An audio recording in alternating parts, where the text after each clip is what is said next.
So good morning guys. तो चलिए start करते हैं आज के यानी कि 6 जून के इंपॉर्टेंट करंट अफेयर्स को। तो इस प्रश्न में आपसे पूछ रहे हैं, हाल ही में महाराष्ट्र के किस जिले में भारत के पहले कार्बन तटस्थ गांव का विकास हो रहा है? तो आंसर होगा ठाणे। तो महाराष्ट्र के ठाणे जिले के भिवंडी तालुका में पहला कार्बन न्यूट्रल गांव को तैयार किया जा रहा है। इसके साथ ही 121 आदिवासी गांव को भी मॉडल गांव के रूप में डेवलप किया जा रहा है। कार्बन न्यूट्रल का मतलब समझो, कार्बन उत्सर्जन जीरो होना, मतलब नेट कार्बन उत्सर्जन जीरो होना, मतलब जितना कार्बन का उत्सर्जन हुआ है उतना ही आपको अवशोषित भी करना पड़ेगा। मतलब पर्यावरण में नेट कार्बन उत्सर्जन, नेट कार्बन एमिशन जीरो होना चाहिए। अब इससे संबंधित कुछ प्रश्न मैं आपसे पूछूं जो कि करंट अफेयर्स में हमने पढ़े हैं, जैसे कि देश की पहली कार्बन न्यूट्रल पंचायत कौन सी बनी थी? जम्मू कश्मीर के सांबा जिले का पल्ली गांव। अच्छा चलो यूं बताओ, भारत के कार्बन न्यूट्रल होने का लक्ष्य कब का है? 2070 का। और भारत के ऊर्जा क्षेत्र में स्वतंत्र बनने का लक्ष्य 2047। और देश का पहला कार्बन न्यूट्रल एयरपोर्ट कौन सा बना था? लेह एयरपोर्ट जो लद्दाख में है। और अभी उत्तर प्रदेश सरकार ने मथुरा वृंदावन का शुद्ध शून्य उत्सर्जन बनाने का लक्ष्य कब का रखा? 2041 का। और अभी केरल के मुख्यमंत्री पिनाराई विजयन ने एक बीज फार्म को देश का पहला कार्बन तटस्थ घोषित किया, कार्बन न्यूट्रल घोषित किया। वैसे हमारे रेल मंत्रालय ने किस वर्ष तक कार्बन न्यूट्रल बनने का लक्ष्य रखा? 2030 तक। तो ध्यान रखना ये पॉइंट्स। बढ़ते आगे। चलिए फिर बताइए, अभी हाल ही में संयुक्त राष्ट्र महासभा के 78वें सत्र के अध्यक्ष के रूप में किसे चुना गया? तो आंसर होगा डेनिस फ्रांसिस्को। तो अभी यूनाइटेड नेशन जनरल असेंबली, जिसे विश्व की लघु संसद भी कहते हैं, और अभी इसके सितंबर में शुरू होने वाले 78वें सत्र के अध्यक्ष बने हैं डेनिस फ्रांसिस। ये किस देश से हैं? त्रिनिदाद और टोबैगो। और ये किनके स्थान पे आए हैं? सोबो कर्रोसी के स्थान पे आए हैं, जो हंगरी से थे। वे 77वें सत्र के अध्यक्ष थे। अच्छा, मैंने आपसे भी कहा ना, यूनाइटेड नेशन जनरल असेंबली, संयुक्त राष्ट्र महासभा, इसे विश्व की लघु संसद भी कहा जाता है। और यहीं से एक प्रश्न आपका बन जाएगा कि किस संविधान संशोधन को मिनी कॉन्स्टिट्यूशन कहते हैं? तो 42वां संविधान संशोधन 1976 का। बाकी अभी गिलबर्ट होंगबो की बात करें, ये पिछले साल इंटरनेशनल लेबर ऑर्गेनाइजेशन के नए अध्यक्ष बने थे। अजय बंगा अभी वर्ल्ड बैंक के नए अध्यक्ष बने हैं। और नागोजी ओंकाजाईवेला, ये वर्ल्ड ट्रेड ऑर्गेनाइजेशन की पहली महिला डायरेक्टर जनरल हैं, नाइजीरिया से हैं ये। वैसे WHO के अध्यक्ष कौन है? टेड्रोस अधानोम है। इंटरनेशनल मॉनेटरी फंड की कौन है? क्रिस्टालिना जॉर्जिवा है। इंटरनेशनल ओलंपिक कमिटी के कौन है? थॉमस बक हैं। फीफा के कौन है? Gianni Infantino. तो ये भी पॉइंट्स ध्यान रखना। बढ़ते आगे। चलिए फिर बताइए कि अभी तीसरे खेलो इंडिया यूनिवर्सिटी गेम्स 2022 में पहले स्थान पे कौन सी यूनिवर्सिटी है? तो आंसर होगा पंजाब यूनिवर्सिटी। तो प्रश्न इंपॉर्टेंट है और सुनना इसको ध्यान से। और पहला प्रश्न तो यही बन जाएगा कि खेलो इंडिया यूनिवर्सिटी गेम्स 2022 का ये आयोजन अभी कहाँ पे हुआ? तो आंसर होगा उत्तर प्रदेश में। ये इस बार इसका तीसरा संस्करण था। 25 मई को शुरू हुआ था और 3 जून 2023 तक चला। और इस बार इसका शुभंकर मैस्कॉट क्या था? जीतू, जो रिप्रेजेंट करता है बारासिंगा को, जो कि यहाँ का राजकीय पशु है। तो पहले स्थान पे रहा है पंजाब यूनिवर्सिटी, जिसने टोटल 26 गोल्ड, 17 सिल्वर और 26 ब्रोंज मेडल जीते, यानी कि टोटल 69 मेडल जीते। सेकंड पे गुरु नानक देव यूनिवर्सिटी है, इसने 24 गोल्ड जीते। तीसरे पे जैन यूनिवर्सिटी है 16 गोल्ड के साथ। और अगर बात करें कि टॉप खिलाड़ी कौन है, तो शिवा श्रीधर हैं, कर्नाटक की जैन यूनिवर्सिटी से। इनका खेल है स्विमिंग, और स्विमिंग में इन्होंने 8 गोल्ड, 2 सिल्वर और 1 ब्रोंज मेडल जीता। अच्छा, हमने कहा खेलो इंडिया यूनिवर्सिटी गेम्स का ये तीसरा संस्करण है। पहला और दूसरा कब कहाँ पे हुआ था? तो पहला हुआ था 2020 में उड़ीसा के भुवनेश्वर में, उसमें टॉप पे पंजाब यूनिवर्सिटी था। दूसरा होना था 2021 में, लेकिन फिर ये 2022 में आयोजित हुआ बंगलुरु में, जिसमें टॉप पे रहा था जैन यूनिवर्सिटी। और अब ये जो तीसरा है ये 2022 वाला है, जो अभी 2023 में हुआ उत्तर प्रदेश में, जिसमें टॉप पे रहा फिर से पंजाब यूनिवर्सिटी। एक आपको याद आएगा खेलो इंडिया यूथ गेम्स भी होता है, जो कि इस बार हुआ था, 5वां संस्करण था, मध्य प्रदेश में हुआ था, और उसमें टॉप पे रहा था महाराष्ट्र। तो इंपॉर्टेंट क्वेश्चन मार्क करना, जो भी इंपॉर्टेंट क्वेश्चन बन सकते थे मैंने आपको करवा दिया यहाँ पे। और बाकी इन सभी का क्विज बना करके अपलोड कर दिया जाता है आपकी करियर एग्जाम एप्लीकेशन पे, वहाँ जाके इनके अच्छे से प्रैक्टिस करते रहना आप। और सेशन अच्छा लगे तो प्लीज़ लाइक करके शेयर ज़रूर करना। अभी बढ़ते हैं आगे। चलो फिर बताओ, अभी हाल ही में विश्व पर्यावरण दिवस कब मनाया गया? तो आंसर होगा 5 जून को। तो हर साल 5 जून को वर्ल्ड एनवायरनमेंट डे के रूप में मनाया जाता है। और इस बार की थीम क्या है? Beat plastic pollution. पहली बार हमने ये दिन 1973 में मनाया था, जब इसकी थीम थी केवल एक पृथ्वी। अच्छा, हर साल पर्यावरण दिवस की मेजबानी एक अलग देश के द्वारा की जाती है, फिर इसी देश में इस दिवस से जुड़े आधिकारिक समारोह होते हैं। तो 2023 के लिए मेजबान देश कौन है? कोटे डी आइवर। अच्छा, एक प्रश्न मैं आपसे पूछूं कि पर्यावरण के संबंध में पहला अंतर्राष्ट्रीय सम्मेलन कब हुआ था और कहां पे हुआ था? तो वह हुआ था 5 जून 1972 1972 में। कहां पे? स्टॉकहोम, स्वीडन में, जिसे हम कहते हैं स्टॉकहोम सम्मेलन। और इसीलिए हम 5 जून को ये दिन मनाते हैं, विश्व पर्यावरण दिवस। आपसे पूछूं कि यूनाइटेड नेशन एनवायरनमेंट प्रोग्राम का champions of the earth award 2022 का किसने जीता था? भारत की पूर्णिमा देवी बर्मन ने जीता था। बाकी अभी हमने देखा 1 जून को वर्ल्ड मिल्क डे मनाया गया, 3 जून को हमने वर्ल्ड बाइसिकल डे के रूप में मनाया था, और अब ये 5 जून को वर्ल्ड एनवायरनमेंट डे। तो ये जून के इंपॉर्टेंट डेज हैं, ये ध्यान रखना। बढ़ते आगे। फिर बताइए, कौन सा शहर मध्य प्रदेश का पहला सौर शहर बनेगा, सोलर सिटी बनेगा? तो आंसर होगा सांची। तो यूनेस्को विश्व विरासत स्थल सांची, ये मध्य प्रदेश का पहला सौर सिटी, सोलर सिटी बनेगा, या यूं कह दे कि देश का दूसरा सोलर सिटी बनेगा। मध्य प्रदेश का पहला और देश का दूसरा। ये जो सांची है, ये जो कर्क रेखा है ना, उस पर स्थित है, इसलिए ये सूर्य की ऊर्जा को सोखने के लिए एक आदर्श स्थान है। और बताया जा रहा है कि सांची में सौर ऊर्जा से 7.3 मेगावाट बिजली का उत्पादन किया जाएगा। और सौर सिटी से आप क्या समझते हैं? सोलर सिटी से कि इस सिटी में जो भी बिजली यूज होगी, चाहे आप बल्ब जलाओ, लाइट जलाओ, पंखा चलाओ, कूलर चलाओ, एसी चलाओ, मतलब घर की बिजली, रोड लाइट, जो भी मतलब बिजली का इस्तेमाल होगा ना, वो सोलर प्लांट से आएगी। तभी से हमने कहा सोलर सिटी। अब आपके मन में एक और प्रश्न आएगा कि अगर ये जो सांची है ये देश का दूसरा सोलर सिटी है, तो फिर पहला कौन सा है? तो पहला था उड़ीसा का कोणार्क शहर। पर अगर आपके परीक्षा में पूछा जाए कि सौर ऊर्जा पर चलने वाला भारत का पहला गांव कौन सा था, तो आंसर होगा गुजरात का मोढेरा गांव। और दीव दिन के दौरान पूरी तरह से सौर ऊर्जा पर चलने वाला भारत का पहला शहर था।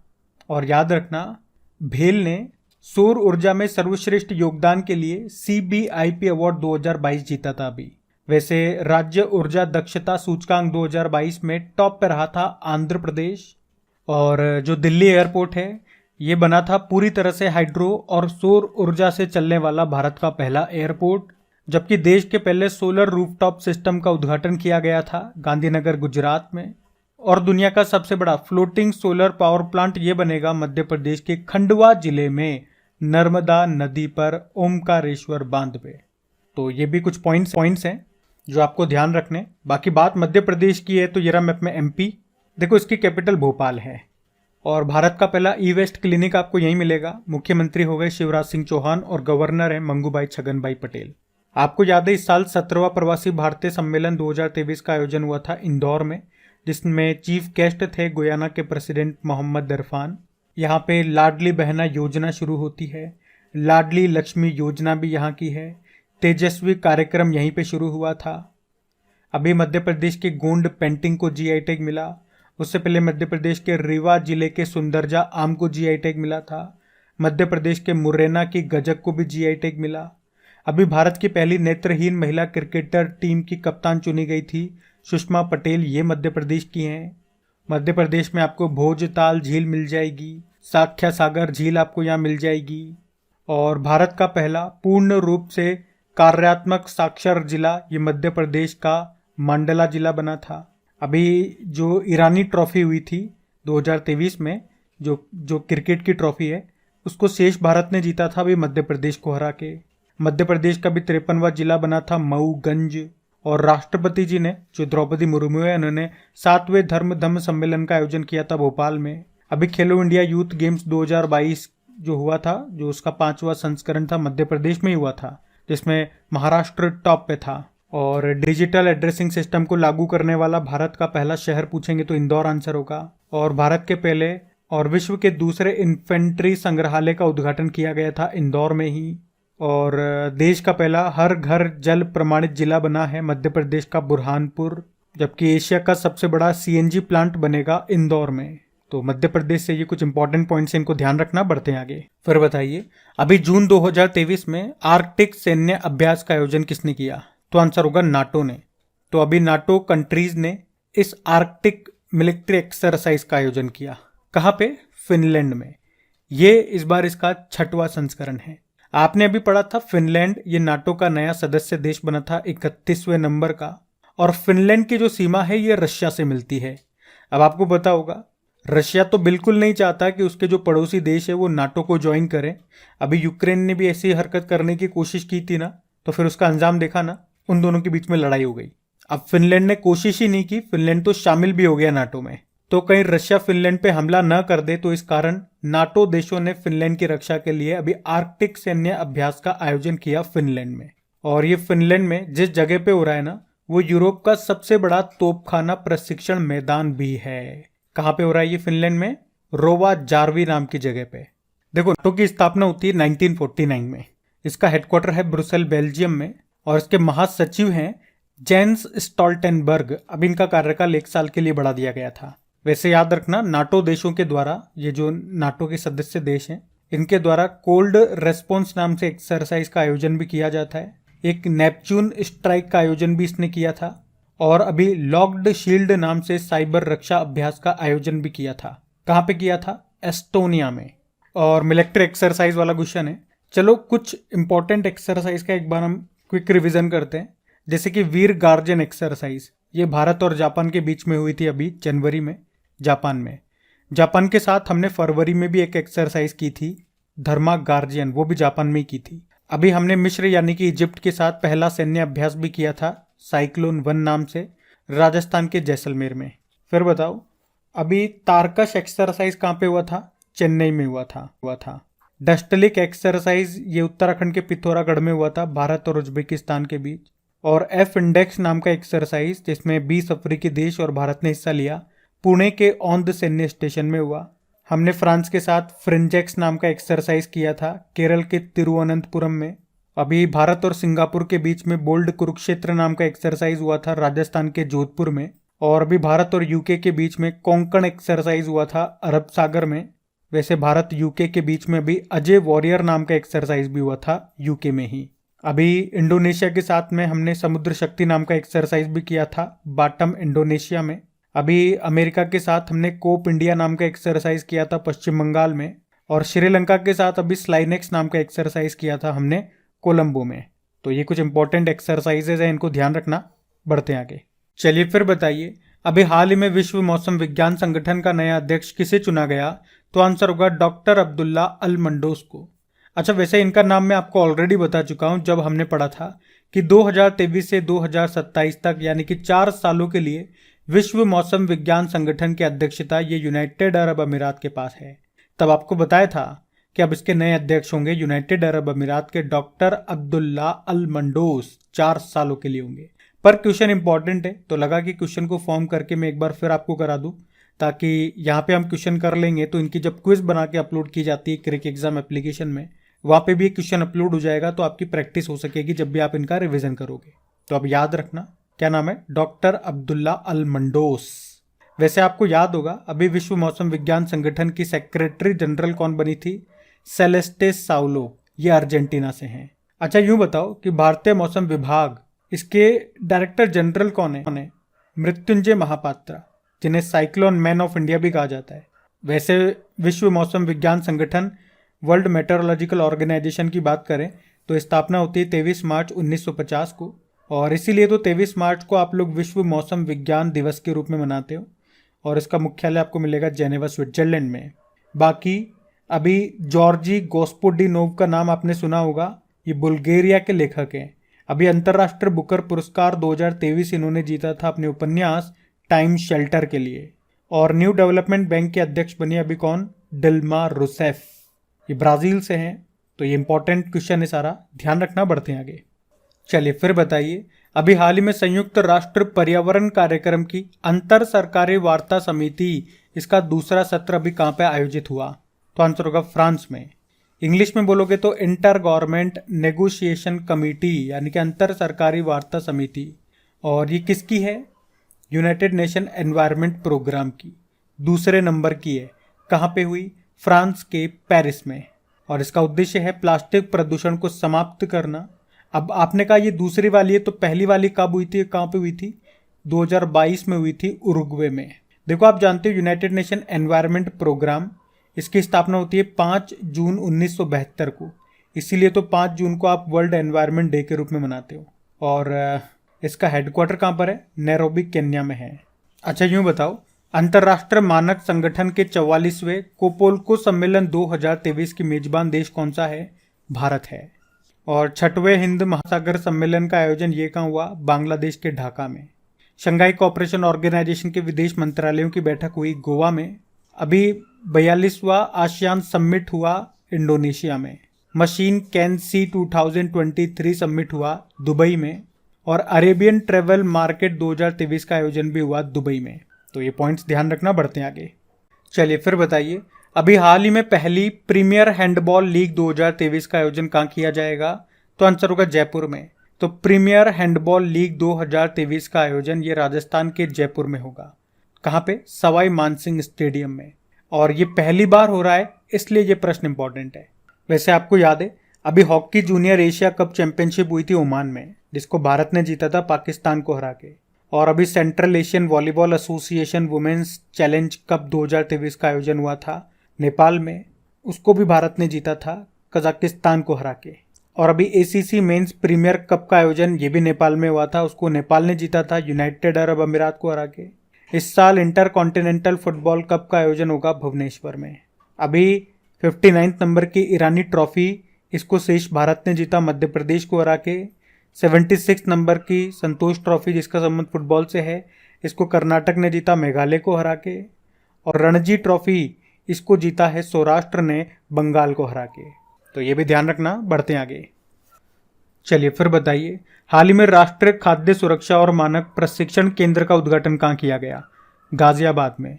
तो अभी हमारे जो हेल्थ मिनिस्टर है मनसुख मांडविया, उन्होंने उत्तर प्रदेश के गाजियाबाद में भारतीय खाद्य सुरक्षा और मानक प्राधिकरण यानी कि फसाए, food safety and standard authority of India के लिए राष्ट्रीय प्रशिक्षण केंद्र का उद्घाटन किया।